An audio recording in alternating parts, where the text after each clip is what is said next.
now with the personal story segment, my interview with Jon Stewart, which we conducted earlier today. As you may know, Stewart has been kind of tough on Fox News.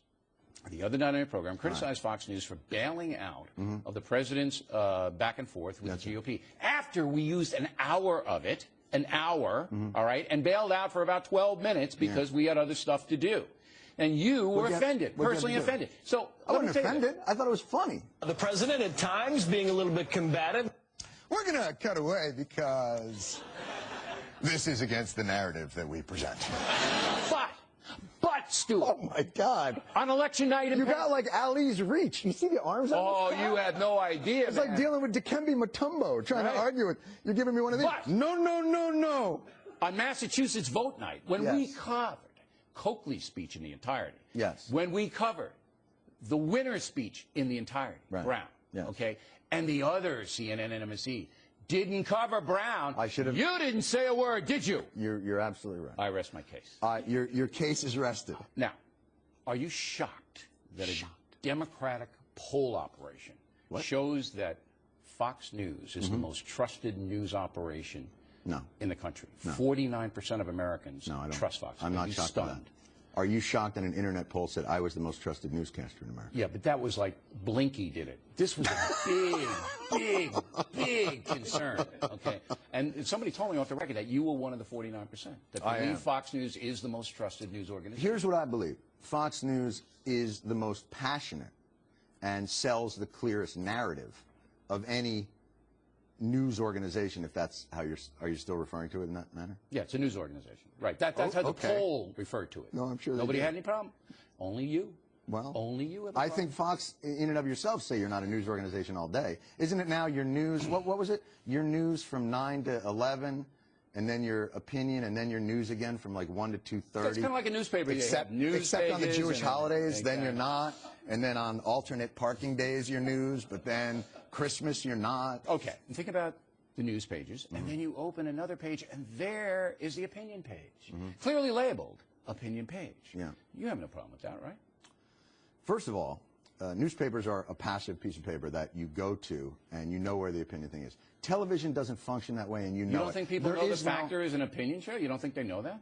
It's certainly not clearly labeled. I've looked at your promos. You're part of the fair and balanced part. You're part of the most trusted name in news. But you don't think people know the O'Reilly Factor isn't an opinion show? That's like saying somebody watches your show, they don't know it's a comedy show. Come on, Stewart, wise up, man. Everybody knows this. People watching in Pakistan, you know, they got a little direct TV, and they go, that O'Reilly's opinion show. They know. They know. They know you're a comic. Why do they know I'm an opinion accent?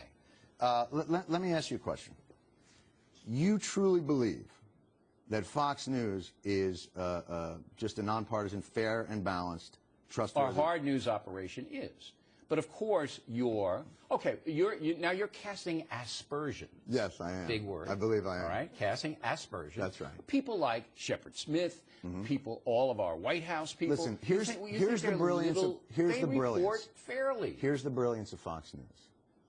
What you have been able to do, you and Dr. Ailes, have been able to mainstream conservative talk radio. Why wouldn't John McCain come on his program during the last campaign? Why did he dodge us and not come on? If your thesis is that we're in business to help the GOP, he wouldn't come in. But you're not in business to help John McCain. He is not GOP enough for you. You're in business to help Sarah Palin. Dick Cheney. And now Dick Cheney is to you Mr. Republican. Wouldn't come on the program, Not Stewart. Mr. Republican. Well, because Dick Cheney, again, this atmosphere, there's a lot of light, which he's obviously allergic to. Come on. There's an opportunity to, like, brush past the I just gave you two examples that you can't refute with your propaganda. But that doesn't mean anything. What do you mean? It's two concrete examples. John McCain running for president on the GOP side, Dick Cheney, Mr. GOP. Neither man would come in here because the questioning is too tough. So don't give me I'm a Republican shit. That's bull. Like I say, you are the most reasonable, have become the most reasonable voice on Fox, which, quite frankly... Greta is the most reasonable. Come on. Well, but she's different. She's not as political. You are the most reasonable... Is she not on the program, on the channel? Kinda. Yeah? It's 10 o'clock to 11. I mean, she's kinda on it. Yeah, she's not really... she's not the deal. Right. She's not think about it. But no, let's go through this, because I think this is important. Go ahead. You have become, in some ways, the voice of sanity here, which... as I said, is like being the thinnest kid. Kabuto sane? Which is like being the thinnest kid at fat camp. So let's just get that straight. Here's what Fox has done. Through their cyclonic perpetual. We're back to the cyclonic. Their cyclonic All right. perpetual emotion machine. That is a 24-hour-a-day, 7-day-a-week. They've taken reasonable concerns about this president and this economy and turned it into a full-fledged panic attack about the next coming of Chairman Mao. Explain to me why that is the narrative of your It's network. the narrative of a couple of guys, a Republican, Sean Hannity, and a guy, Glenn Beck, who's basically every man. And He's Fox basically. What do you mean he's every man? What do you mean he's every man? He's every man. He sits on a bar What, stool. every and man's says got a what he show? wants. What are you talking Well, about? He's talented. He's a very talented man. Right. Where's every man? It means that he doesn't shill for any party. He just spouts. He spouts what he believes. Oh, if you think that Beck shills for the Republican Party, you're out of your mind.